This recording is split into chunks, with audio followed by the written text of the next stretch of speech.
Bismillahirrahmanirrahim. Today we are going to start lecture number 26, which has a topic of the same, that is skin, the dermis, second layer. The first is epidermis, the second is dermis. Dermis is the respective site for pigment of tattoos. The pigmentation takes place in the dermis, right? So we inject the dyes in the dermis and it will come on the skin as the tattoos. Cutaneous supply. The dermis contains horizontal arranged superficial and deep plexus, which are interconnected via communicating vessels. Vessels plexus means lot of blood vessels, arteries and veins. They form a bunch, which is known as plexus, which are interconnected with each other via communicating vessels oriented perpendicular to the skin surface. Then this skin also have the lymphatic system, which is a drainage system of the waste. Blind-ended lymphatic capillaries arise within the interstitial space of the dermis papillae. So in between the papillae, there is lymphatic vessels. These unwalled, you know that there is no valve in the arteries as well as there is no valve in the lymphatic vessels, but there is a valve in the vein. These unwalled superficial dermis vessels drain into the valves, deep dermal and subdermal plexus. Then skin, we talk about the nerve supply of the skin, and we call it skin innervation. Three nerve ending in the basal layer of the epidermis detect pain. So at the basal layer, as you know, where is the basal layer? The last one is the basal layer, right? So three nerve endings are situated in the basal layer, right? So you know where is the basal layer?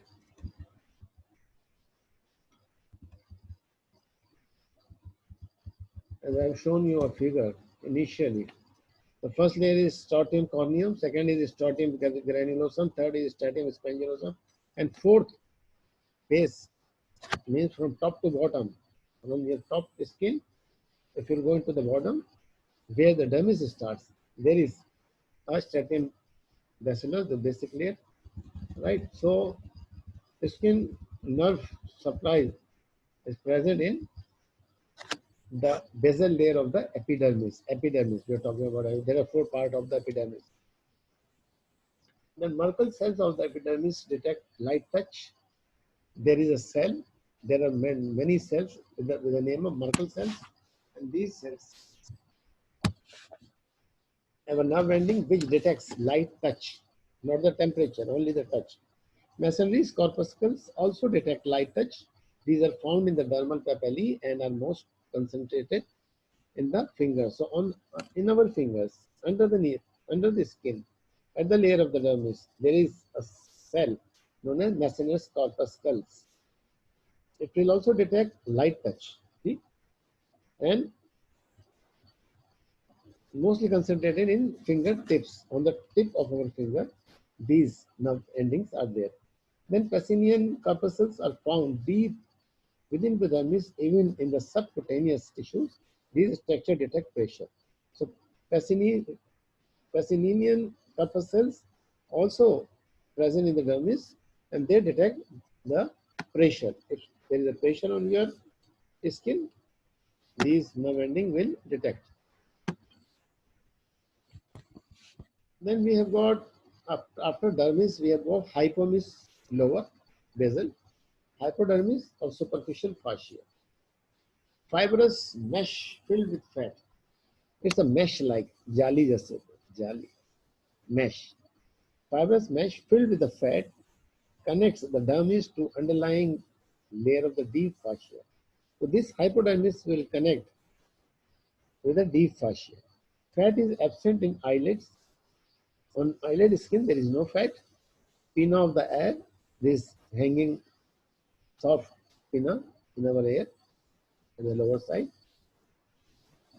It has no fat. Scrotum in male, testicles, which is present in a pouch known as scrotum. Muscle fibers are present in the subcutaneous tissue of scalp, face, and scrotum. Then we have got superficial fascia, then we have got a deep fascia near the bone. Dense inelastic sheet or membrane separates superficial fascia from the underlying structure.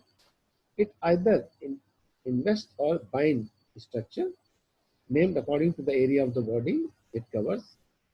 Modification, intramuscular septum, retinaculi. Then this skin also contains glands, different type of glands. The skin consists of several layers. Some of the accessory structure of the skin, that is hair follicles, sweat glands, and oil glands, originate in the dermis layer of the skin and produced through the epidermis layer of the skin, resulting in hairs, sweat, and sebaceous oil emerging from the surface of the skin. There are two types of glands are present in our skin. One is sweat gland, and another is sebum.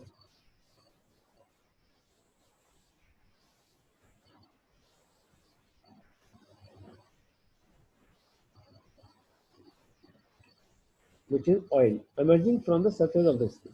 There are several types of tiny structured glands in the dermis.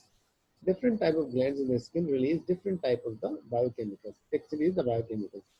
The, the chemicals emerge from the glands via pores in the skin, which are tiny channels are opening through the outer epidermis layer of the skin that open at the outer surface of the skin where they can release sweat and oil. Two things are released from the body, from the skin. One is sweat and one is oil.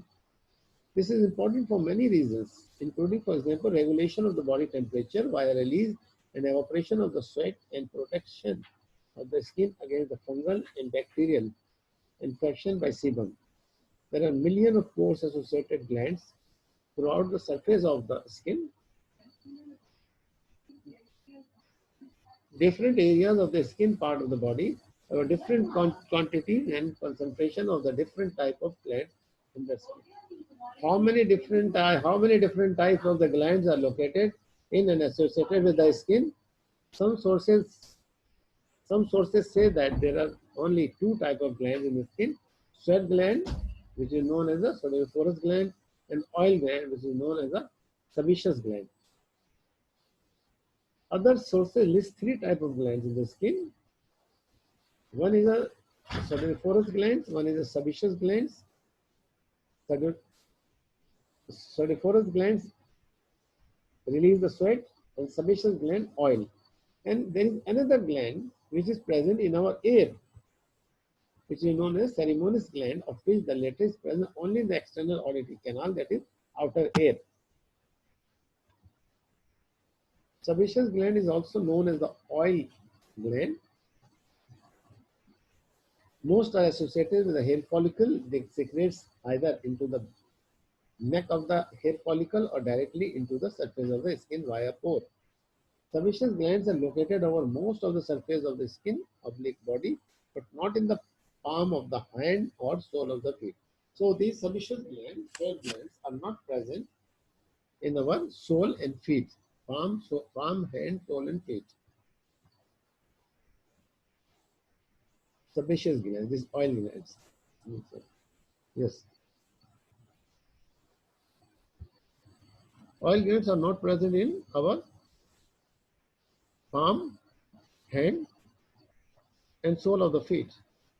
Sebaceous gland secretes an oily substance called the sebum. Sebum helps to protect skin and hair by preventing hair from becoming too dry.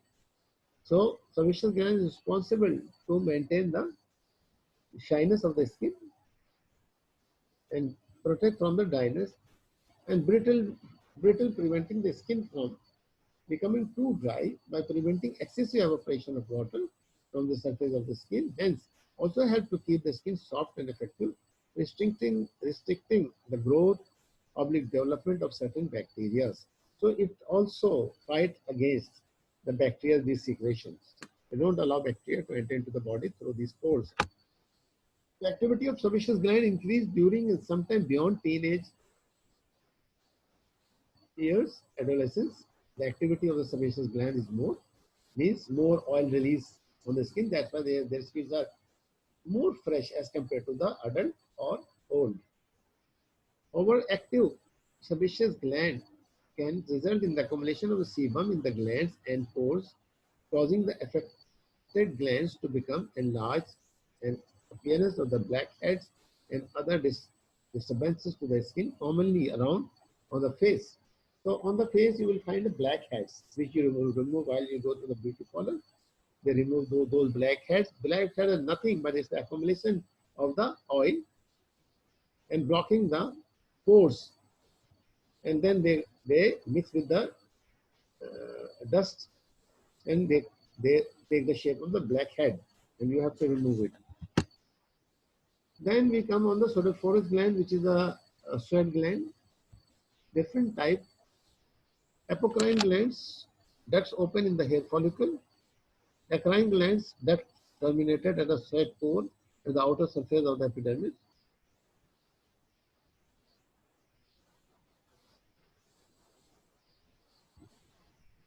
Then we have some tension lines like armpit, skin of the axilla, pubic region below, pigmented area of the breast, areola, like in male and female, both have got around the nipples, brown color.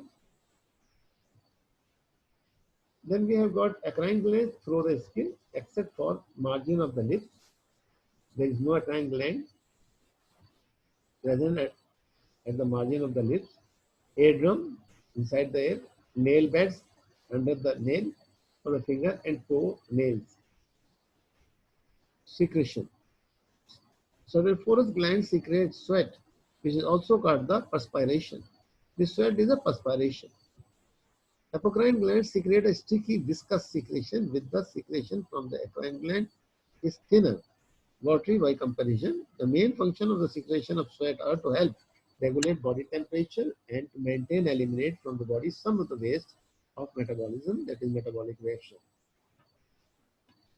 Many mammary glands in female, means the breasts of the female, breast has got the glands, we call it mammary glands, are modified sudoriferous glands that produce breast milk. Same sudoriferous gland which secretes sweat in male is also helped to secrete milk from the breast of the female when she is pregnant. Then we have got the ceremonious gland, which is present in the outer ear. Special sweat glands located in the hypoderm drain into the guard hairs, produce cerumen or a air wax by mixing their secretion with sebum, oil and dead epidermis. So in that way, this secretion is just like an air wax which trap dust particles for any foreign body and do not allow it to enter across the eardrum. Cerebrous glands, the wax gland of the ear, duct open either directly into the surface of the external auditory canal or into the duct of sebaceous gland. The external auditory canal, also known the colloquially as simply outer ear, colloquially or simply outer ear. Secretion, the prefix "sir" means wax. The secretion from the ceremonous glands combined with the sebum means oil secreted by nearby or associated sebaceous gland to form the cerumen, which is also known as the colloquially or a air wax, which traps the dust. Cerumen assisted by the hairs in the outer air protect the air from the particles originating outside of the body, that is the dust, fine sands, or similarly in the air getting into the air itself. Cerumen provides a sticky barrier that prevents many such particles from going further into the air. So these wax-like secretion in our air, which is known as cerumen, and cerumen glands are there. They are air wax. They are known as air wax, and they trap the particle which is coming from outside into the air. Some cases, The body produces excessive amount of the semen. This can accumulate, harden, and pack, reducing the effectiveness of the sound waves reaching the eardrum and therefore adversely affecting the head. Sometimes the same semen gland, which is the airwax, become thick, solid, hardened, and block the sound. So then it will give a disturbance in hearing. People affected by excessive air wax are warned against putting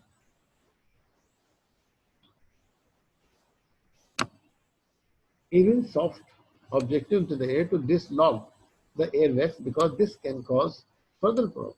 So never try to remove that uh, what you call it, log solid shape of the air wax which is hardened. So don't try to remove this log or dislodge. Otherwise, it may cause a damage to the eardrum. If compacted serenum is ultimately unintentionally pushed further into the air or other objects such as the cotton buds detach and also get stuck in the air. So this lock can stuck into the air canal if you push it from outside to inside.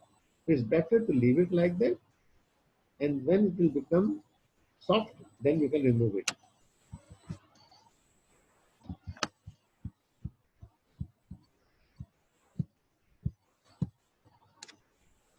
So I have I put some figures also over here. You can go through it, see how these sebaceous glands are where it is located, apocrine glands where it is located, dermis, epidermis, or adipose tissues where they are placed. And in another figure, you can see the hair root, hairs, skin surface, sweat pores on the skin. You have got the pores. The sweat glands are at the bottom in the dermis, and the sweat will move up and comes out of the skin and maintain the body temperature. So I have given you epidermis, dermis, and subdermis figure also. So you can go through. Now we talk about hair structure. Before hair growth can begin, a hair follicle must first be created. The germinating layer of the epidermis start growing down into the dermis and form the outside of the each hair follicle. The dermis then grow upward into the base of the follicle to form the dermal papillae. This allows capillary blood vessels to enter the papilla and provides nutrient for the hair shaft to grow. So you have to, while you are reading this hair structure, you can see the figures also. I have given you figures also in the next slide. So you will understand better. The dermis then grow upward into the basal to the follicle to form the papillae. This allows capillaries, blood vessels to enter the papillae and provide nutrients for the hair shaft to grow. So hair shaft also needs nutrition, and that has been provided by the capillaries present in the surrounding. The bottom part of the follicle enlarged into an area of the actively growing cells. This is called the hair bulb. At the base of the hair bulb, the germinating layer, which is producing layer, merges into the outer root sheath which form the inner wall of the follicle. The outer root sheath then form the germinal matrix hair roots which surround the dermal papillae. The germinal matrix grow the inner root sheath. This is white bit at the end of hair. It is pulled out. The germinal matrix also contains stem cells. These grow the hair shaft from the constant cell division, which continuously push older cells upward. Hair shaft cells are similar at first, but they move up through the follicle, they begin to change shape, and a protein called the keratin develops inside the cell. You can see the shape over here. Hair follicle diagram is there. There is a blonde hair shaft which is coming from the skin. Then erectile papillae muscles which hold or support to the hair shaft to come out of the skin. Then sebaceous glands which secrete sweat. Then hair bulb is there in the bottom. Then there are capillaries of blood capillaries, blood vessels, Sandermus papillae. Then germinal matrix,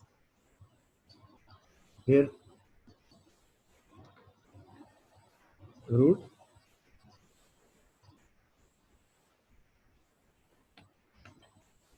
Then we have got a inner root sheath, germination layer is there. So you can observe or see while we are reading the written material, this figure also. Three different type of hair cells then form. See hair shaft structure diagram below. By the time these cells are a third of the way up the follicle, they have died and fully hardened, keratinized. A sebaceous gland lies within each follicle. This produces an oily substance called the sebum from a duct that open up into the hair follicle about halfway down from the skin surface. The follicle also have a bulge directly below the sebaceous gland in outer root sheath at the attachment point of the erector pili muscle which support to the shaft.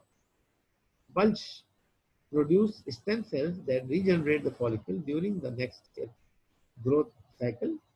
When the erector pili muscles contract, they make your hair stand and each. This is what causes rosy bump. In the hair structure diagram above, you have seen that the shaft has three layers: the cuticle, cortex, and medulla. Outer layer, middle layer, and inner layer. So the medulla is a honeycomb keratin structure with hair space inside. The cortex gives flexibility and tensile strength to the hair and contains melanin granules which give hair its color: blonde, black, white. Blonde in the diagram above.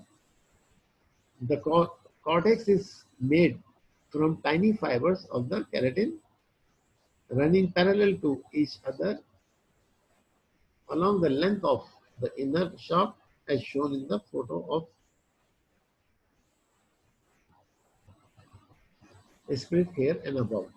The cuticle is made from 6 to 11 layers of overlapping semi-transparent keratin scales which makes the hair waterproof and allow it to be stretched as shown in the figure. Cuticle, cortex and medulla is clearly shown in this figure. Someone with thick, coarse hair will have more overlapping layer of the cuticle than some with fine hair. You can see the cuticle layer in the photo above. And in the diagram, you can count 6 cuticle layers. So, what we are trying to say over here is that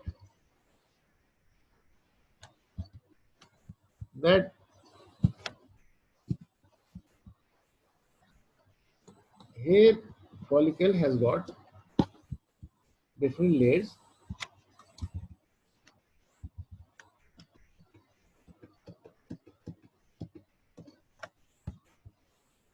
Right? Different layers are there. One is the cuticle layer, one is the cortex, and another is medulla. So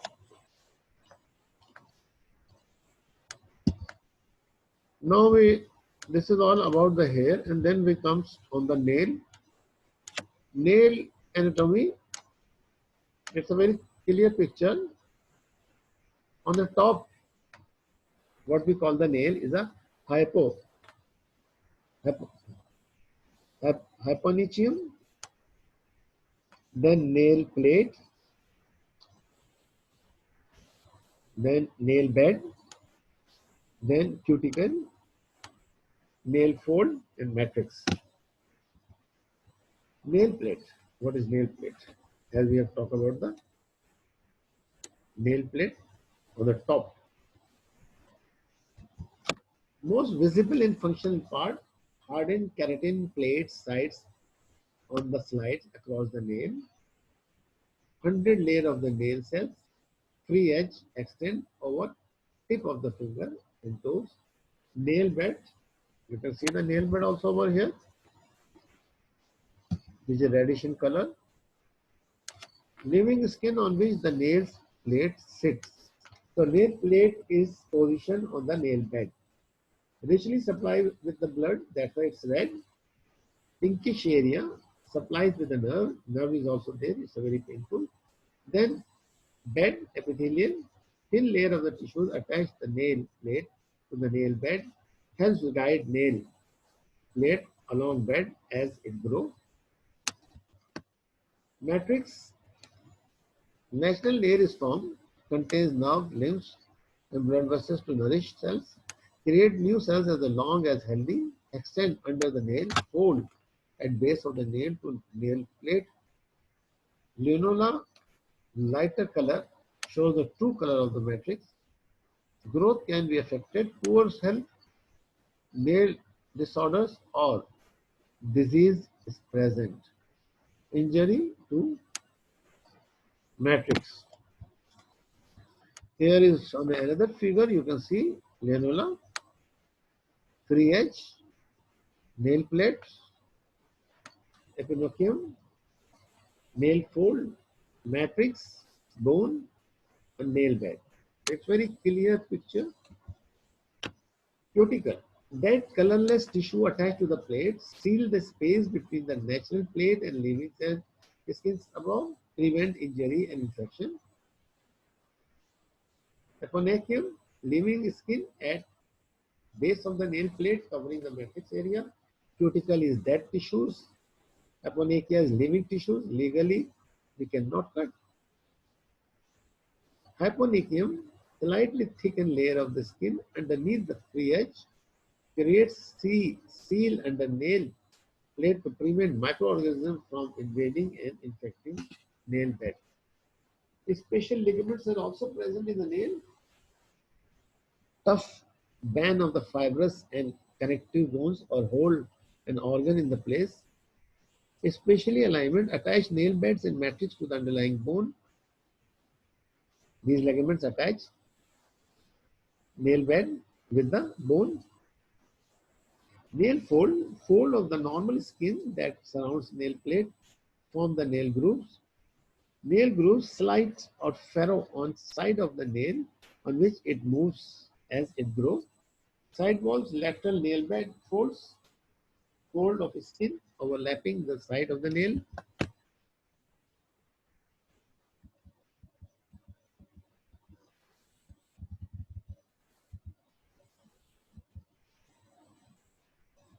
The growth of the nail plates affected by your nutrition. What nutrition you are taking in your diet? Exercises, how much physically you are fit, personal general health, how your heart is functioning, how your kidneys function, how your liver is functioning. Are you a diabetic patient? Are you a hepatitis patient? Are you any ulcer patient? So we have to be very careful. We have to maintain our nutrition. We have to go for exercises and keep our health better. Length, width, and curvature of the matrix determine the thickness, width, and curvature of the natural nail plate. Longer matrix produce thicker nail plates. High curved matrix creates high curved free edges. Growth of the nail. Average growth normally adult is 1/10 per month, 1/10 of the each per month, not the each. Faster summer is a faster time. Summer, children, and middle finger. Three things have a faster growth of the hair nail. That is summer, weather, children, and middle finger. Slower, winter, elderly, and thumb. Rate increases dramatically in the last trimester of the pregnancy. Hormonal changes in the body. Rate decreases dramatically after delivery. Return to the normal as hormone levels return to normal. prenatal care vitamins with makes grow faster. Grow faster whether taken or not. Hormone changes. Toenail grow thicker, harder and slower.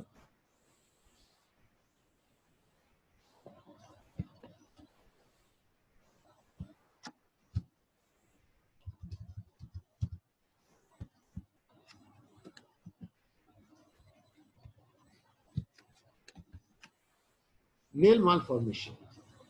Disease, injury, or infection occur in the matrix will cause the nail malformation. Shape of this or thickness of the of nail plates can change. Natural nail will grow as long as matrix is healthy and undamaged.